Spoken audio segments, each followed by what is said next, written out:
Hey everyone, welcome to Served. This is the episode that wasn't supposed to exist. Producer Mike is somewhere sailing around, where is he? British Virgin Islands. Techie Sean's making his debut on the mic here. Yep. Good stuff. Jon Wertheim, where is he? Louisiana, somewhere in the boonies. Doing he's like, I don't know about, I might be in a swamp. I'm like, all right, dude. So originally we had scheduled, John and I have done a couple of shows where he's done like Ask Andy, right? Where he puts on his 60 Minutes hat and just dives into weird stuff on the tennis tour. And that is called an evergreen show, right? Not specific to a live event, a time, a place, yada, yada, yada, right? And so this was the perfect week for us to release our first ever evergreen show, right? No news stories are supposed to happen once the year is open, no, right? It's the off season. Right, Techie Sean, it's the off season. There's nothing happening. And then the Swiatek stuff comes out, which JW and producer Mike put out a great little bit on. If you have not seen that, go watch it on our YouTube channel. It's about 12 minutes, not opinions, just the facts in time order, right? When stuff happened, what happened with her, what the positive test was for, fucking melatonin, X, Y, and Z. And that's that. So this is the first time that I've been on commenting on it. After we talk about Swiatek, there has been some news about Jannik Sinner. His trial with WADA set for February 11th, which is right after the Australian Open. But it makes a difference. Is that a 1 month suspension? Is it a 3 month suspension? Is it a 6 month suspension? Those matter. That February 11th date for the different timelines potentially matter in a big way. But before we get to kind of the unfortunate things happening around doping, not even doping, contaminated substances and testing for billionths of grams and, players that chirping about these champions that will be Hall of Famers, when they've never put in 2 good days of work together simultaneously in their lives. It's all just I kind of roll my eyes at all of it. There's a serious issue, but tell you what's not an issue right now is this dumb little podcast about tennis that we started. I guess it's coming up on a year ago.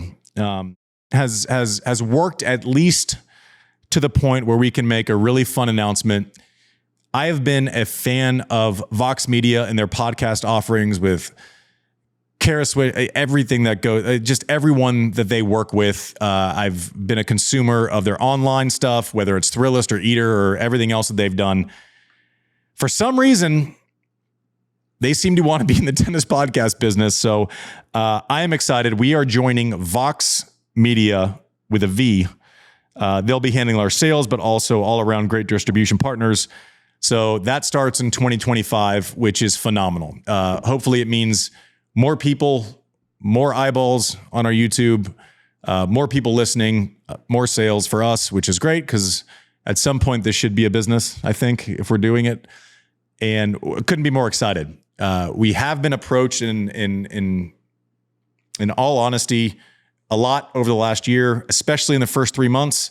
We wanted to wait. We kind of wanted to bootstrap it, do it our own way. Every sponsor we've had so far has kind of just been inbound to producer Mike and I and pre-existing relationships. We wanted to build up something, right? Prove that we have listeners, prove that we have scale, prove that we can get a certain amount of views. Makes us more valuable. It makes people and great partners like Vox available. And we sat in the this deal kind of came together quickly. I'd say they reached out early October, and in one of the really fun moments, we sat around with the executive team from Vox and the people who were interested in our show, and they apparently listened to our show there. And we were in the locker room beneath the stadium at the U.S. Open. So it all came kind of full circle to get this deal across. Couldn't be happier. I never thought that we would be classy enough to be with Vox Media. I don't know what they're doing. I can't speak for them, but we are ecstatic to be with Vox Media starting in 2025. So, hey, Techie Sean, congratulations. Thanks. Yeah, we had good stuff. Now we get to the shitty stuff. The doping. I can't call it doping. It like taking a melatonin for jet lag at 2:30 in the morning in Cincy and having, like, think of how many things had to go wrong for Iga Swiatek to get popped for melatonin and something that was contaminated in melatonin. And what does contaminated mean? I'm sure some of you all have kids. Some of you all might deal with it in your own way. A lot of times, something as simple as being gluten-free, right? You'll see it on the packages.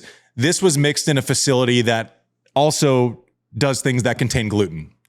There's a risk of contamination. Contamination means that like it could be as simple as that, right? It's not some weird thing where like GNC makes like there's fucking no chance that everything at GNC, you're getting contaminated substances from the entire thing, right? Because they're all produced in a certain facility. Clean out. It's just unfortunate for her. Obviously, a negative test in Paris at the Olympics, negative tests in New York. So this isn't some ongoing thing. It just sucks. It just sucks because the headlines people will say, and the dumbest people in our sports will be like, oh, doping. It's like, have you taken a melatonin before, Techie Sean? Quite recently. Yeah. I've taken melatonin before. Who's to say ours weren't contaminated? And are we going to continue to like clutch pearls about 1/1 billionth of a gram of something or contaminated melatonin that didn't have any performance enhancement? Like what are we trying to solve with the ITIA and then to WADA? What are we trying to solve for? Performance enhancement, correct? That's basically, we want to stop performance enhancing drugs. Now, if we're seeing simply like, if we're seeing, and all the scientists are telling us in the independent tribunals with people that know a lot more about all this crap, the people that knew what clostebol was 6 months ago or 4 months ago, those types of people saying, well, it didn't enhance performance at all, then why the fuck do we care? Why do we care? This is a quote from the Director General of WADA, Oliver, last name I can't pronounce. The quantities found are so small that it is possible to contaminate yourself by doing even trivial things. I understand the public who thinks we are all naive and that we drink it all. But the reality is different. There is a problem. If we wanted to simplify our lives, we could impose new thresholds and not encounter all these cases. But the real question is, are we ready to accept microdosing? Where do we stop? Microdosing for melatonin? What's a bigger problem? And then I went to the ITIA site, and it's basically like every single supplement you take, 30% of positives come from a contaminated supplement. Are we saying that as pro athletes, we can't take on the risk of taking supplements, but also flying around the world for 11 months straight, playing the most physically demanding sport, in my opinion? You know, you can play in Memphis. I once played Memphis on a Friday and Dubai on a Monday. You need something, right? It could be elderberry, for fuck's sake, like to keep your cold away. I don't know. I'm sure that can be contaminated. I don't know. And people are like, how do you think? You never testified. I never did. Ever. I was insanely careful. Swiatek taking a melatonin at 2:30 in the morning doesn't mean she wasn't being careful.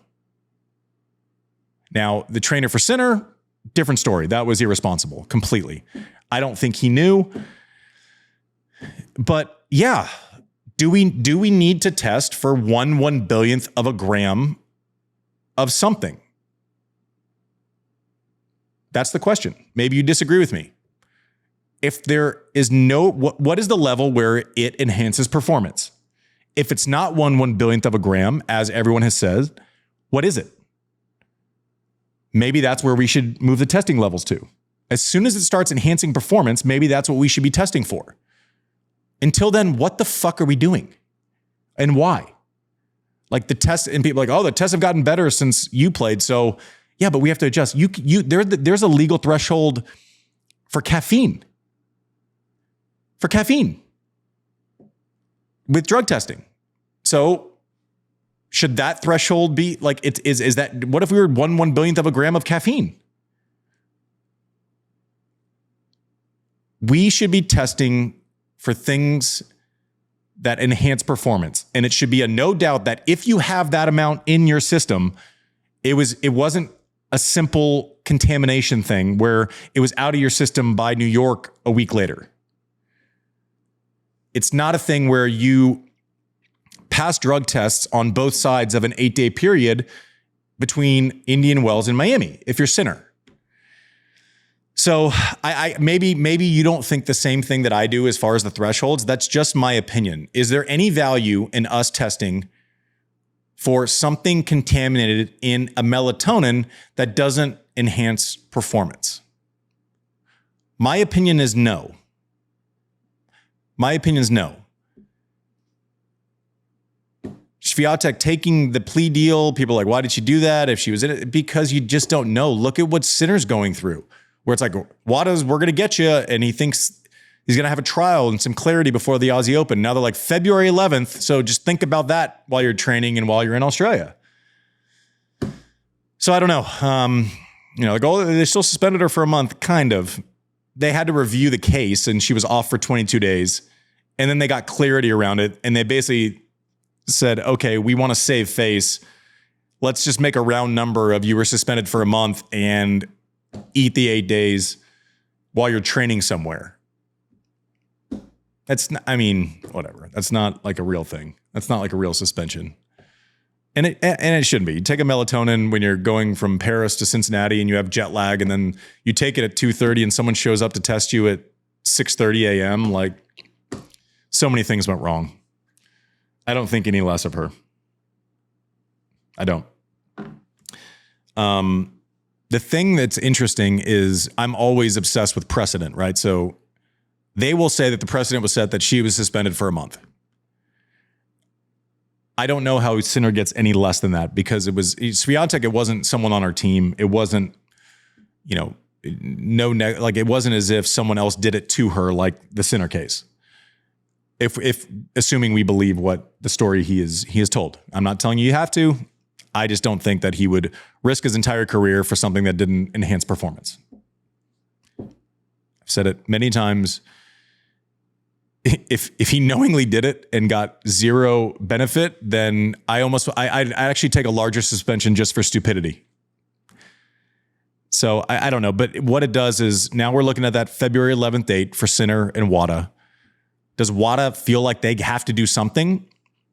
Just lazy back of the napkin type stuff. If it's a month like Iga, which I feel like almost at this point they have to do, like they've set precedent where, his is. I still think I'm not going to go after Sinner because I don't think he knew. I don't think he is that dumb. I just don't.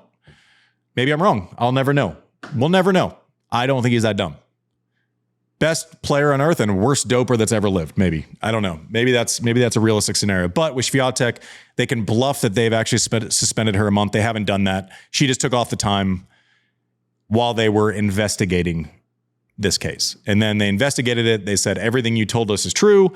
It was contaminated. We tested other things in the same batch. They were all contaminated.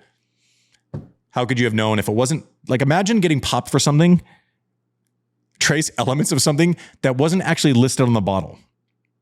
How do you defend against that? If you're a player, how do you defend against that? No supplements. That's not a realistic solution. Jet lag, all these things. Like, you have to be able to operate as a professional athlete. Like, you have to be able to, the guardrails have to be clear.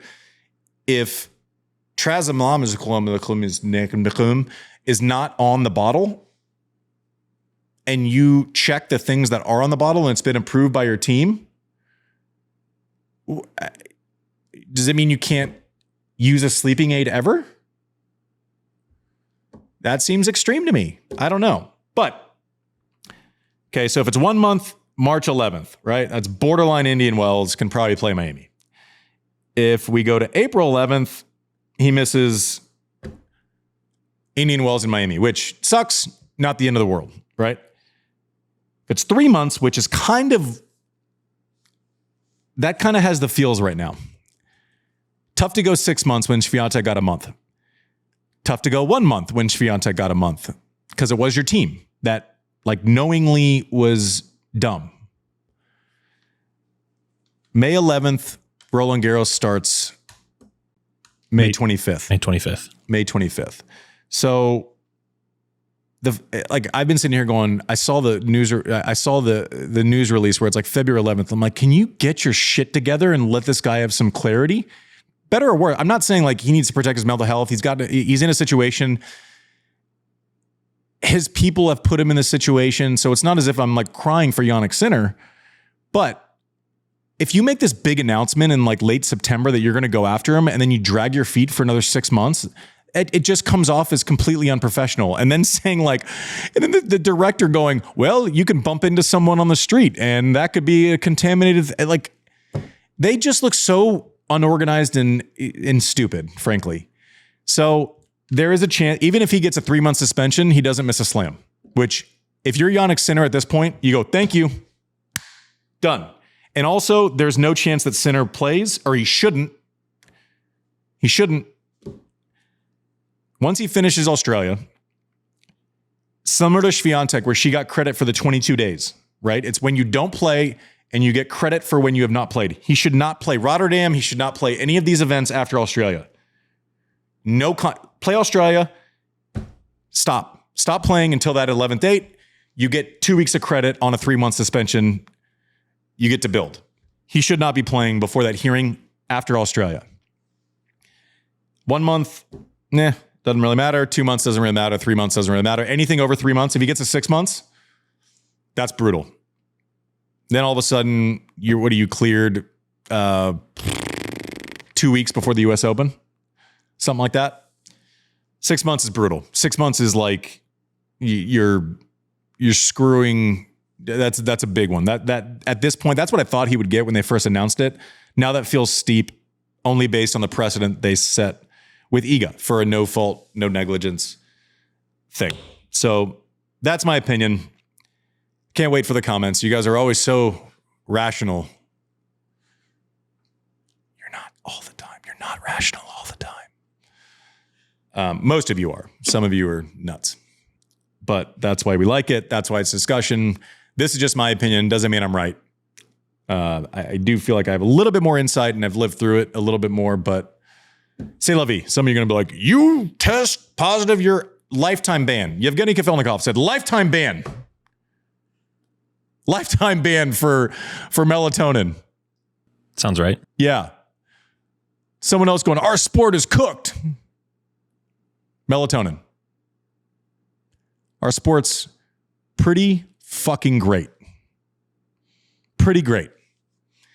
I have a lot more respect for our sport than to close the door on someone taking a melatonin and throwing my iron, feels like a desperate grab for attention as opposed to actually having a moral set, especially when a lot of people, no one specific, when a lot of people expect understanding and forgiveness for the times in their life that they've really screwed up, but then give none of that to anyone else. Bothers me endlessly. All right, so the next, we're gonna transition to this next part of the episode is something that John and I shot for a rainy day, just in case something happened to someone. We always like to at least have an episode available if I break my leg and can't make it to a recording session and John's traveling. Better safe than sorry. This seemed like the week for it. There's no way that there was going to be any news, right, Sean? None. Great stuff. Anyways, this is Ask Andy. JW just basically grills me on a whole bunch of stuff. I think when we filmed it, I had just had some one of those skin cancer laser things again, so forgive my appearance. We appreciate you listening to Served.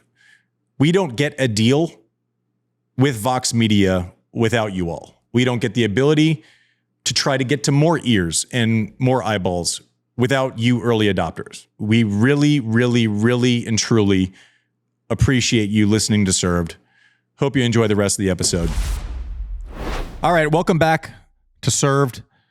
It is time for a segment that I think is, I'm going to kind of maybe name it Anything Goes, but happy to take questions or suggestions from listeners. We can name the segment whatever we want. So basically what it is nothing off limits, and I don't know what's coming, right? So normally the way it goes when we're coming up with kind of show ideas and content for the week, producer Mike, Jon Wertheim and I are on a text thread, and we're just kind of throwing ideas back and forth. Some stick, some don't. Mike likes some, I hate some. John's normally are like good. It's just a matter of if we have an interview or time to kind of go fully into it. This week, they detached. They kicked me out of the group chat by my request. So basically, I have no idea what's coming, and you're going to see a live reaction to questions and kind of get my first response to what's coming. So let's try Anything Goes. All right, JW, what do you got? All right. Anything goes. Yeah. We'll start. This is going to be all over the place. Some of this is existential. Some of this is factual. Some of this is opinion. Some of this is fact. Let's start with this. Hold on. Before we start, let me Google existential. Some of this is shallow. Some of this is deep. Some of this is silly. Some of this may require some thought. All right, let's go. You get to play a let. You get a second serve. What is the one thing in your career, if you could play it again, say it again, do it again, what would you, one moment you would replay in your career? I'd win 2 more points at Wimbledon. One of the things I look back on that I would have done differently is had more patience. And I don't mean like stylistically on the court. I mean, I dealt out of insecurity when I was working, right? So I'd show up at a track at 7. I would do my little sprints to go from like a slow, flat-footed guy to a not quite as slow, flat-footed guy. I think I generally worked myself out of the game a little early. I think Jim Curry would probably tell you he did the same thing. But I would have more patience for recovery, for injuries. I had that old school mentality of like you bang your head against the wall and hopefully it somehow makes it not hurt anymore. I think I was dumb with the way that I worked out of a place of insecurity, and I wish I had been less emotional, less reactionary. And that's kind of the macro one. The micro, there are a million instances of something I said to an umpire or that I would apologize for 2 days later, if I saw them walking in the hallway, or interactions with people where it basically dealt with me overreacting when I was emotional, whether that was work, whether that was, with journalists, whether it was with tournament directors, whatever it was. I normally, with time, could get myself to the right action set or the right response, and I wasn't always great about doing it in the moment. Let me ask you a follow-up to that with officials. I've always wondered this. Where players, heat a battle, again, the neurochemicals are flowing fiercely. You say something you wish you hadn't said. You hope, the guy in the chair gets attacked by a bear and bitten by a shark at the same time, whatever it is. You see that guy when you calm down. What is that interaction like when you apologize? Mine would normally be, you're in a hallway, you cross, and let's say Mo Leoni is one of the nicest guys ever. He had one of the worst calls I've ever seen in my life in the Evans-Fognini match this week. It was like he literally got 4 parts about it wrong. So that one I would just never, if you get it that wrong and I say something, I'm probably less apologetic about it. I'm not that worried about it. I never carried it to where I would pass someone and pop off again, stare him down. Like tennis is tennis. On the court's on the court, off the court's off the court. There were times, I remember with Cedric Mornier, it was like a random maybe it was like third, fourth round in Miami, maybe first on. It started raining a little bit, and he didn't call us off right away. And I like slipped a little bit, and I said, fuck you. And I was like, oh my God, I stunned myself. I was lucky I didn't get kicked out of the tournament. And so that one, like, we immediately walked off, and I went and sought him out the next day. I said, listen, I thought you were wrong. And also what I said was just, I don't know, like, it was just out before I even thought of it. Like, I could say, I wouldn't have a lot of regret saying you're absolutely fucking wrong, but I said, fuck you, or fuck something like that. And that was way, way, way over the line. And so if it was like that, where I'm just 1,000% wrong, I would go seek that person out and just say, I wouldn't qualify it. I would just say, I really messed up, and I apologize. And because I've heard similar stories, right? The players, male, female, do the officials say we're all good? Do they say don't do it again? What is the response from the officials? No. It's always like, if I say I'm wrong, what are they going to say? You're wrong. I will tell you one thing, though. I never once in my entire life in the history of replay and video feedback have gotten an apology from an official after they fucked up a call. Not a single time. So it's this weird thing, and I said it yesterday, where Mo Leoni screws up this call on break point for Dan Evans, could end up costing him, money, paychecks, ranking points, the whole thing. And it's like, well, you guys, you get so mad. I'm like, well, anyone make a mistake? I go, well, not us. If we make a mistake, we lose the match. There are consequences. Mo's going to get he's going to get the same paycheck. He'll be there next week. There's no consequence for him fucking up, which was a large part of why I used to get really, really pissed, right? Because it's like, no, you don't understand the consequence of the consequence of your actions falls on me. And I know people are gonna be like, well, you make all this money, like you're playing for that. I'm like, oh yes, sure, yes, understood. And heat of the moment, that's the last thing we're thinking about. We're just not thinking about it. We want to win a match, plain and simple. All right. On a lighter note, multiple people have asked me this. What is dingles? I think I know, but I think it might be a regional thing. When you make your various and sundry references to dingles, why don't you tell the good folks what you're referring to? Okay. So dingles is something that I didn't know what it was 6 or 7 months ago. So I didn't play tennis for a long time. Body kind of got to the point of no return where it's like you're going to be out of shape. You're 41. If you let this go too far, you're just never going to be athletic again in your life. So last August, I started playing slowly back in tennis, build up once a week, then twice a week. And now I'm at the point where I can kind of play a ton. But also, like, I can't go play like serve, 130 at club players and have any fun.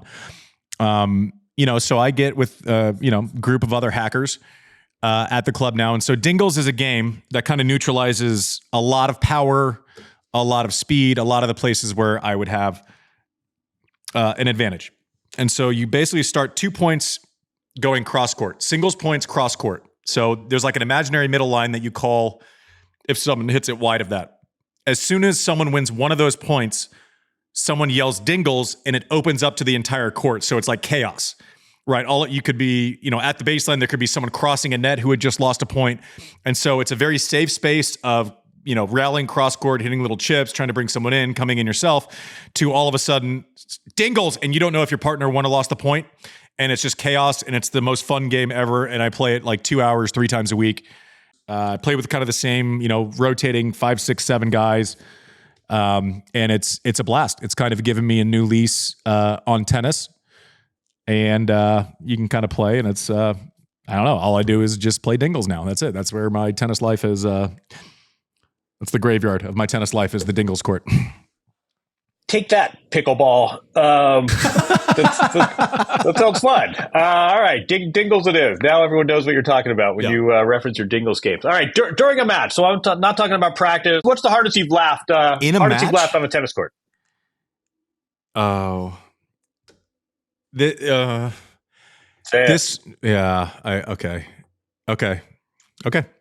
This is what we do with this segment. So, oh boy. Yeah. This is going to get me in trouble. This is going to be a lot of Twitter fingers. Okay. So the hardest I've laughed, and I'm going to preface it, all the things you're going to say to me, I understand. It was immature, be the bigger person. This person got dressed. So I'm playing Houston one year at the clay court event there. I think it's like 06. I'm not playing that great that year. We had gone from a grass Davis Cup tie the week before to clay, just trying to get through matches somehow, some way. I forget who I was playing. Might have been like Maroc. The guy, he ended up playing a lot of doubles. Anyways, so this guy, I go out for a night session. This guy is just killing me the entire time, like just heckling me. And it's like one guy, and it's a pretty mundane. I mean, it's a pretty, Houston's it was a nice place for me to play. This guy's just, you can't say this, yeah, but you suck. And he's just right. I'm just ignoring him. And I miss a ball in the second set, and I say, damn it. And he goes, oh, now we're cursing. And he just kind of goes in and starts doing the whole thing. And he goes, so it builds and builds and builds. And so I play it. I go, I forget who the umpire was, but I say, well, there's going to be some fireworks here in a second. So go over there I say another word. He goes, oh, he goes, you kiss your mother with that mouth? And I say straight to a quarter of the stadium, I said, no, I kiss your mother with this mouth. And the whole crowd goes, ooh. And the guy like starts running down to the court, and then he gets like tackled. And I basically just start dying laughing, like hysterically laughing. But yeah, that's probably the hardest that I've laughed on. Was this a large person? Was this It was a large person, but he made running look really difficult, so it wasn't as if there was like an immediate threat. He was heckling me from like way up above, which it wasn't a huge stadium, but yeah, he goes, you kiss your mother with that mouth? I said, and I waited like silence, and I just been thinking about it for like, I got like church giggles when I knew it was going to happen. No, I kiss your mother with this mouth. And then he ended up getting kicked out because he tried to rush the court. So. Good. I hope he's listening. He's not. He's definitely not. He's definitely not listening. I'm not his guy. Maybe alcohol's involved. That's better than the it's like a comedian shutting down a heckler. You're entitled to do that. Wait, let me ask you a follow up based on that. Seriously, most of us do our jobs, and we come in. We come here. We come in an office. We do not have people watching us. At what point in your career do you learn how to interact and manage a crowd, and how much are you thinking about the physical crowd versus the TV crowd? How does having a public performance job who teaches you how to deal with the fact that there are thousands of people watching you go to work every day? I don't know. I don't think it was ever learned, and I don't think the process of dealing with it ever stopped. I don't think I ever saw it was like I have this completely figured out. I learned how to use them to my advantage, right? So like 06, Connors and I are working together, and he goes, pick and choose your spots. You right? Like if someone's a nervy player and it's 30-all, get the crowd up, make them hear something before they serve. So I got a lesson on when to use them. I knew I had them, but like situationally, don't use them 12 times, use them 4 times, but let that like kind of sit. Let your opponent sit in it a little bit more. You just learn certain things. Like if I started throwing a fit in France, I would get the whistles for 20 minutes, right? And you just know that you have to deal with that. I learned at some point that away Davis Cup matches, I would go in and say, I'm literally not gonna say a word, do a thing positively or negatively until this match is over, right? Just the less I give them, the less that they have to feed off of. Because I used to go in guns blazing on fire, the whole thing, and like you'd end up getting booed out of the stadium. But then I realized that your teammate would then deal with that same crowd that was all fired up and reactionary. I never in my life, I don't think, I never thought about the TV audience. Really? No, I don't think I thought about them for a second. They weren't creating the atmosphere. It was just something that like, and maybe it was different because I want to say this and have it come off like I'm not a prick, which may be a challenge. But from the moment I kind of started playing well, I was kind of on TV all the time. Right. So it wasn't as if I had to learn it where I broke at 23 or I was a really good player. David Ferrer is a phenomenal player, but he wasn't always on TV. Right. He just wasn't always on TV. His career is unbelievable. Maybe one of the most underrated careers ever. but the TV thing didn't really faze me one way or the other. And I don't know if that's alert behavior. I think the hype mechanism, it was probably expected because I was probably hyped up before I actually deserved it. So I would have had to have my head in the sand to think that wasn't coming. If I played well. But I thought about the crowd that I could hear, see, use, stay away from a lot, because I think it actually had an effect on the match. The TV crowd didn't have an effect on any match for me. Maybe my opponent, if it's their first TV match, you go out against a junior who got a wild card in the US Open, they're thinking about it. But it didn't really have an effect on me, but the present crowd did.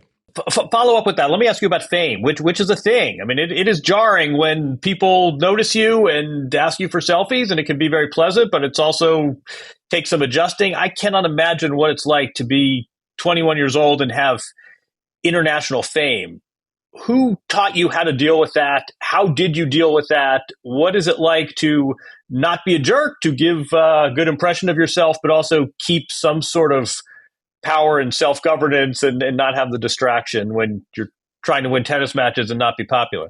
One, that part never really stressed me out much. It didn't faze me. I always kind of viewed it as it's a problem that it's a problem that I'm lucky to have. I think as long as dinner wasn't interrupted, that would probably, I was like, okay, but like on the way in, on the way out, I just never really thought about it. And I think it's another thing when something happens when you're young, and I say there's like tennis famous and then there's like famous. I was tennis famous probably when I was like 18. You make the quarters of a US Open, and then it's like you basically have to travel to your fame. Like you have to travel to a tour event, right? Like you have to go there, and then once you're on site, like that's kind of just, it's like this alternate reality. It's like I imagine it's someone like having a hit song in Germany, but then coming back to the States and it's not a hit song in the States. So that was my reality for the first couple years, maybe on tour. And then obviously, you win the US Open, you do SNL, your dating life becomes a topic of conversation. I don't know. I never lived in a super like big, busy city. You can go to certain restaurants knowing that there are going to be people there. And I largely avoided that. And frankly speaking, once I signed, so leading up to, and this is very inside baseball and just, this is an honest moment. Before I signed my first like really, really big shoe and clothing deal, which was with Lacoste in 2005, I had a Reebok deal that was great, but then that was signed when I was 17. So the terms are more favorable to the company taking a risk on you. And then it switched at the end of, so 2005, I was a free agent in like April. And that was going to be the one. I was 2 in the world, was well known everywhere. But up to that deal, I did a ton of press, and it was very intentional. And it was about those deals. Like I was very aware of the trade-off between putting myself out there and dollars coming back in. And I was very rational about scheduling. Max Eisenblatt, actually, in a previous episode of Served, if you haven't heard that interview, go back, because he talks about how they would schedule Sharapova's sponsor appearances and how they would go about it. And it was I don't think you can react to it. I think you have to feel it coming and plan for it. Is basically, I'm easy. If someone comes up and says hello, I think I can bullshit with them. Okay. It didn't really bother me. And then once I signed that deal, I don't know that I ever did another thing for press the rest of my career that wasn't contractually obligated. I kind of shut it down. There was nothing that I really needed to do. I think I had my deal in hand. I just wanted to focus on playing. And so it would have been, I was always pretty rational on, if I put myself out there and create this crossover fame mechanism for a certain goal, and it was largely, financial at that point, I can't complain about the fallout from said decision. And so, boring answer, but pragmatically, that's kind of the way I viewed it. And if people were nice, great. I just really didn't have an issue with it. And I kind of knew if I went through an airport that there were going to be stops and starts, along the way. But I also think getting used to it when you're young, I don't see stuff now friends will say, "Oh, do you see?" I just don't see it that much. Like people will look and I just don't give it much attention. It's been, a part of a little bit of reality for, pretty much all of my adult life. And so I think, the more you're exposed to anything, the less each interaction becomes significant. I think you become immune to a certain orbit. Maybe that was annoying and self-indulgent.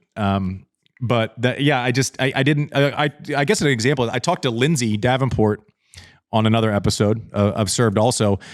And it's funny because we just operated and completed. We feared different things. We had seemingly the same level of anxiety going into big matches.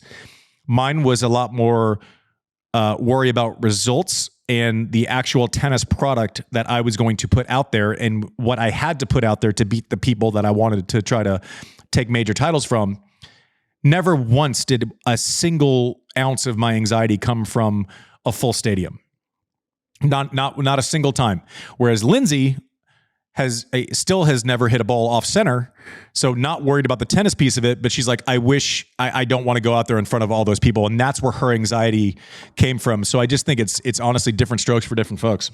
How would you give advice to the younger players, that are coming up now, like Coco wins and becomes a superstar even bigger than she already was in the tennis world, but now they have this extra layer of social media and it's the infinity news cycle. It's not even a 24-hour news cycle. Very simple.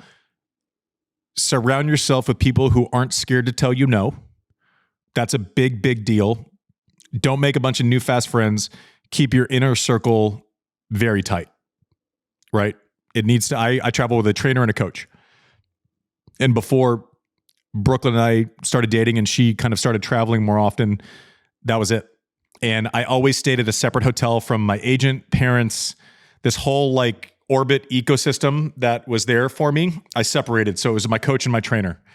We stayed there. We ate there. Have hard conversations. During the US Open, I'm not going to go to dinner with 27 people.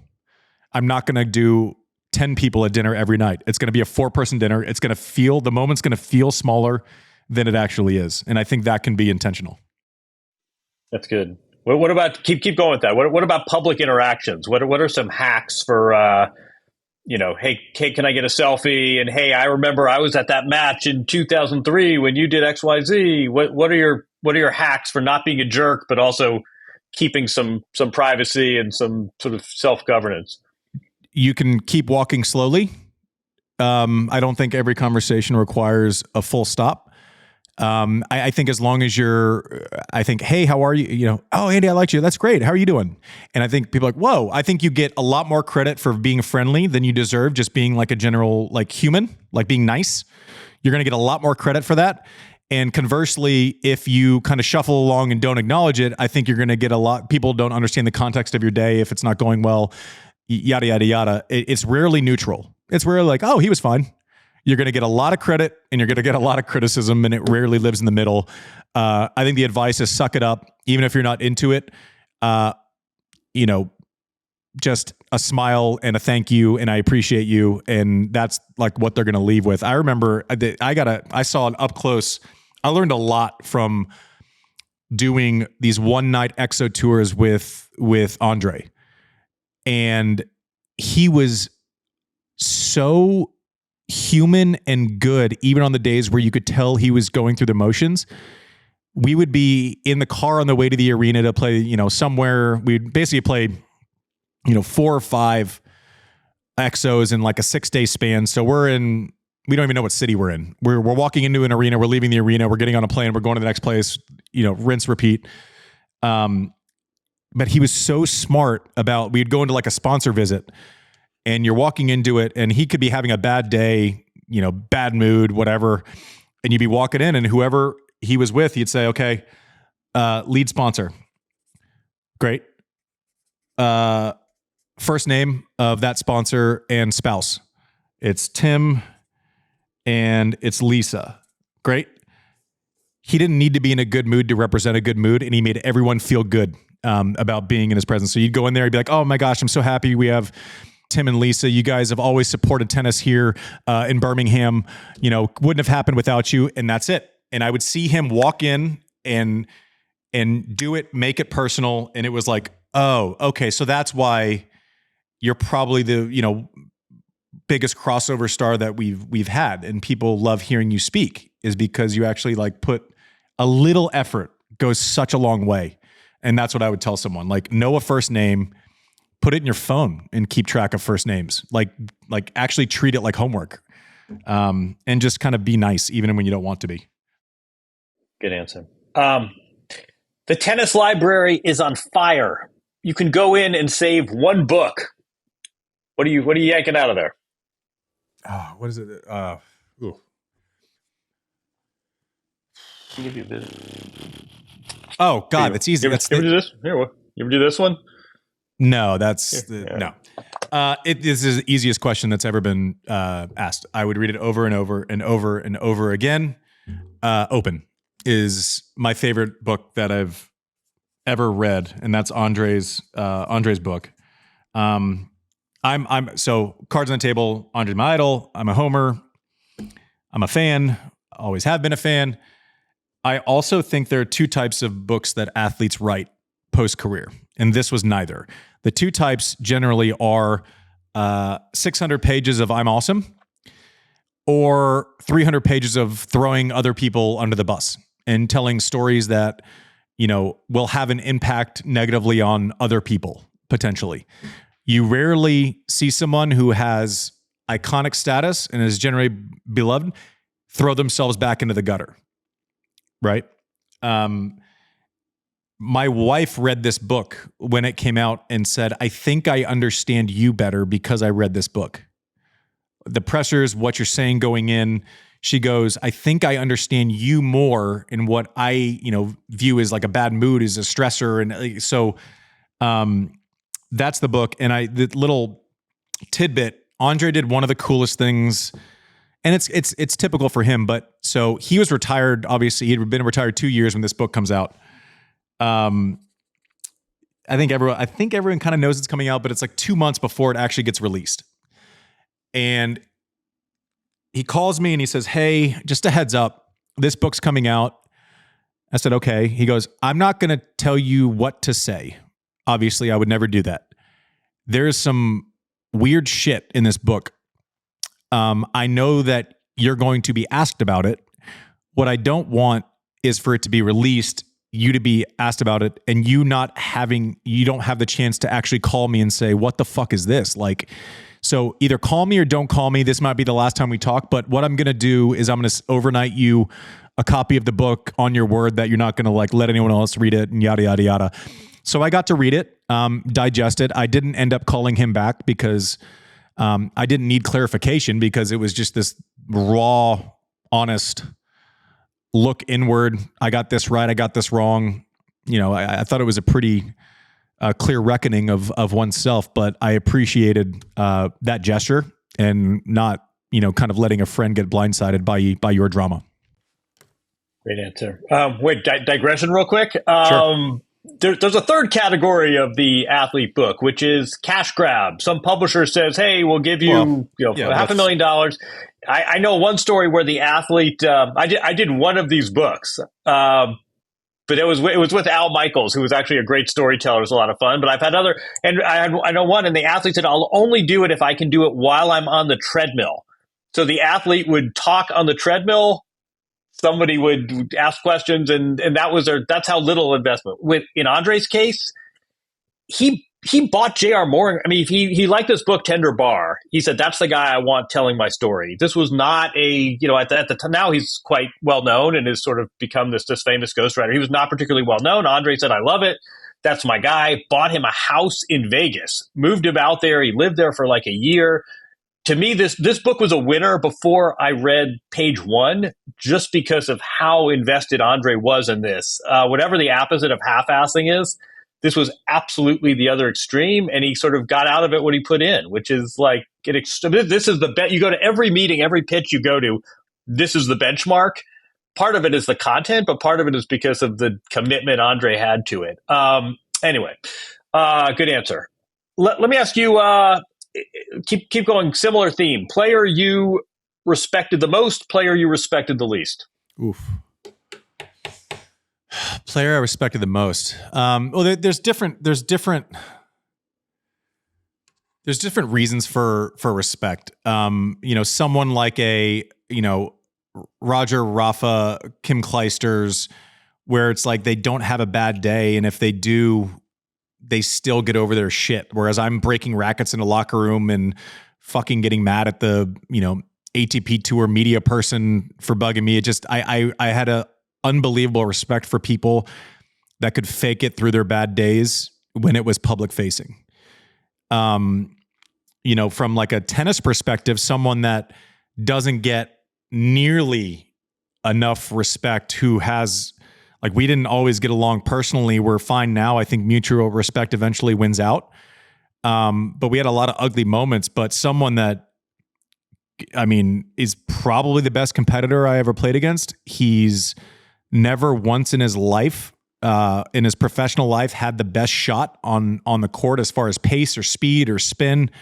And yet he got to number one and won 2 majors as Leighton Hewitt. It just like tennis IQ. Imagine like not serving hard at all and winning doubles slams, winning singles slams, beating Pete in the US Open final 6-1-1. Like, I don't think we can overstate the fact that he could barely serve 120. The backhand, like he's like a master of trajectory, positioning, speed, and tennis IQ. And the 2 people whose careers we don't talk about enough are Jim Courier, because he won't talk about it himself, and Leighton Hewitt. Finished year-end number 1 twice. Won Wimbledon not being able to serve over 121. Won 2 slams, and then, got chewed up a little bit when his competition wasn't me. And it was like Roger, who had those same qualities, but, all of the options available. But I played Leighton Hewitt in 2009 in the quarters of Wimbledon. So we remember finals. Some people remember semis where I beat Murray. I was playing Leighton in the quarters in 2005. I ended up winning in 5 sets. And it was like every time I played him, I wanted to vomit. Like, he was so tough and just in your shit nonstop. People don't know this. Leighton Hewitt has 2 screws that cross in his big toe that he couldn't bend his toe for like the last however many years of his career. I remember playing that 2009 Wimbledon quarter and looking across a couple times, and when he thought I wasn't looking, he would kind of like pull up because his toe was in so much pain. And I'm an hour in, I'm going, oh, this guy, like, I don't know that he'll be able to run. That fucker ran and ran and ran and ran and ran and never mentioned it. Like, didn't mention that he can't bend his toe. Like, didn't need everyone knowing it. Guy is so fucking tough, man. Like, poof. And obviously people know about Rafa, people know about Novak, people know how tough they are, but I prefer to kind of pull someone who doesn't get talked about enough day in, day out now. Not to, I think it's instructive, the why and not just the name. You want to take the other side? Yeah. So the why is more important, right? Yeah, and exactly. it's not because I don't respect people as humans, right? It's not because I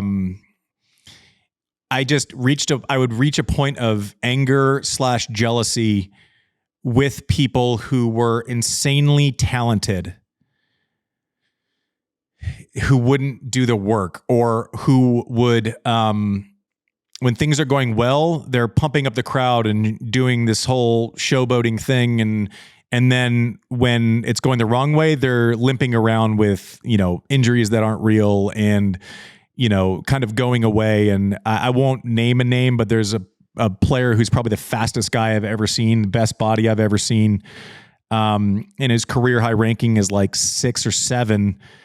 And I got into it one time irrationally with him. He's like the nicest guy in the world. And I lost to him. I was so pissed, and I said something along the lines of, I regretted it instantly. Is like, if I had won as many tournaments as you with your talent, I'd fucking quit. And I meant it.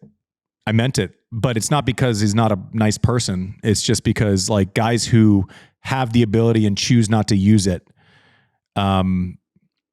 drive me crazy. It's like, Kyrgios is great for the sport. I wish he was around more often. I wish, I'd love to see him in full flight committing to 3 years of the right decisions. Like, he's amazing. He's one of the only guys that I've seen on par with the big three as far as talent.